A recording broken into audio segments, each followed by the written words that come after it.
Now, last week, Al-Jazeera English Channel's only correspondent in China, Melissa Chan, was effectively expelled from the country when the government refused to renew her visa.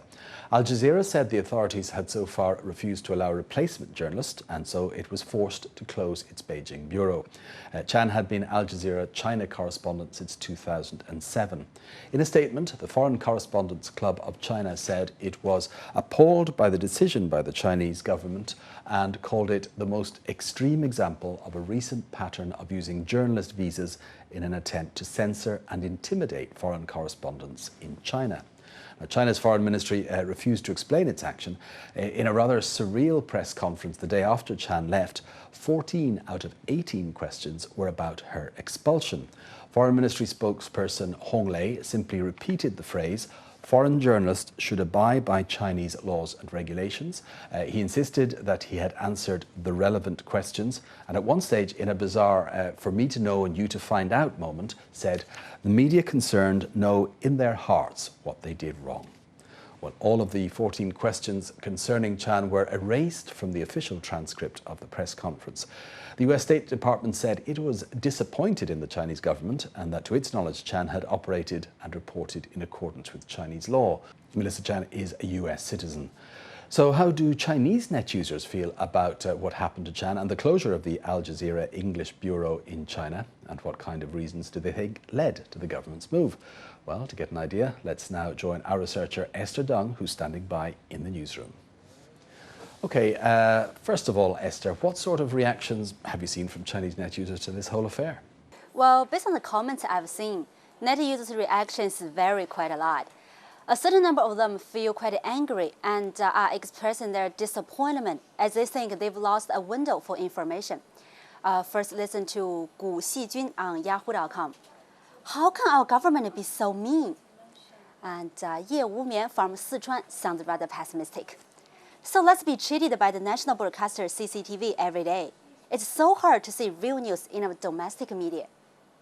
But I've also come across plenty of posters who show little sympathy for Al Jazeera since they feel this Arabic television station has lost its objectivity and independence.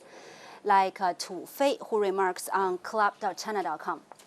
Look at the situation in Libya and Syria and the damage the Iraqi war has brought to the lives of the civilians. Al Jazeera actually added fuel to the flames instead of caring for the ordinary people. So just let it go. We Chinese people don't welcome this kind of media organization. And some posters seem to believe quite sincerely that the West has a lot of influence on the TV station. One typical example is Xiao Niu from Sichuan. Al Jazeera is nothing but a mouthpiece for the Western countries. It deserves to be closed. But some others are apparently fed up with this knee-jerk hostile foreign forces behind the scenes mindset and suggest people look at the matter objectively, like this comment on Sohu.com. Why do so many people like to relate everything to the Western powers and obsessed with words like tools or conspiracy of Western countries? What logic? For me, it's quite simple.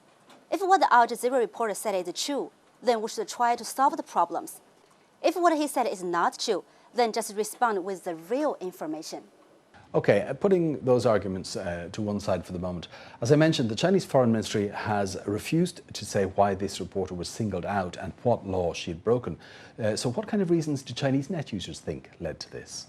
Well, on this question, first, a considerable number of posters think it's because Al Jazeera covered some sensitive topics which irritated the Chinese government. Like Li Yijian Fenghou says on hsw.cn. I bet it's definitely because they reported something they are not supposed to touch. To use the official euphemism, they were spreading rumors. And Cai Zhou 14 on kidnet.net seems to think it was inevitable. Well, Al Jazeera always focused on negative stories in China. How can it not be shut down? And there are also others who attribute this to the Chinese government's sensitivity over negative reports from foreign reporters, especially at the moment. One typical example is Ran Bogong, a Chinese professor in the US who has this take on rfa.org. Generally speaking, the Chinese government's attitude towards foreign reporters in China is more tolerant than before, even in the face of criticism. But recently, China has faced so many problems. the Bo Xilai case and the Chen Guangcheng case have affected China's international image. And so have the dispute with the Philippines over the Scarborough Shoal and the U.S. pivot towards Asia. So under all this pressure, the Chinese government has become more sensitive to foreign reporters' criticism of their policies.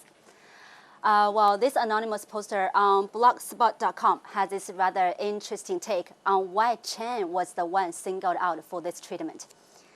China can't easily offend reporters from Western powers like the U.S., since China also has reporters in these countries. Choosing this Al-Jazeera reporter is actually sending a warning to other reporters by example. And actually, this reporter has long been famous for covering sensitive topics.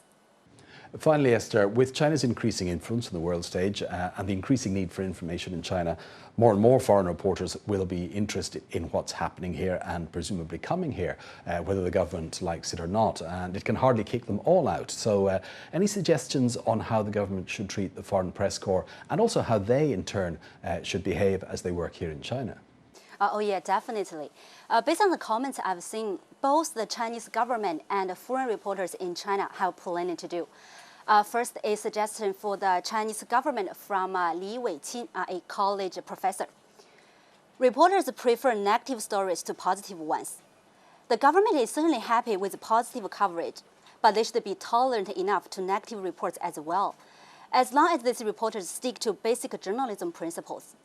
If the problems they expose are true, the government should just try to solve these problems. If what they say is not true, the government doesn't have to be so upset. Just take it as a kind of warning to be on the alert in case such things really do happen one day.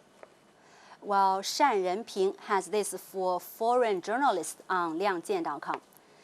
We know foreign reporters like looking at society through a critical eye. And of course, we don't think they have to change this mindset when reporting China. But they should try to report a real China, which has plenty of problems, but also makes lots of progress, instead of always falling back on stereotypes. Some foreign media organizations always like to show the evil side of China. Chinese people certainly don't welcome that. And last but not least, interestingly, I've also seen so many posters point out what they think of as the forbidden zone for foreign reporters, topics which they apparently aren't allowed to report. One typical example is 人间苦短 on 天涯岛 CN. I support these reporters covering any topics to do with the people's daily livelihoods. But for issues related to our sovereignty, like Tibet and Xinjiang, they should be kept far away. After all, these are things concerning our country's core interests. And presumably that poster would agree then that Chinese reporters in the US refuse to report on Al-Qaeda, Cuba, or whatever the US considers its core interests. Thanks for looking into that for us, Esther. And that was China Take researcher Esther Dunn with online reaction to the decision by Al Jazeera to close its English bureau in China after the government refused to renew the visa of its correspondent.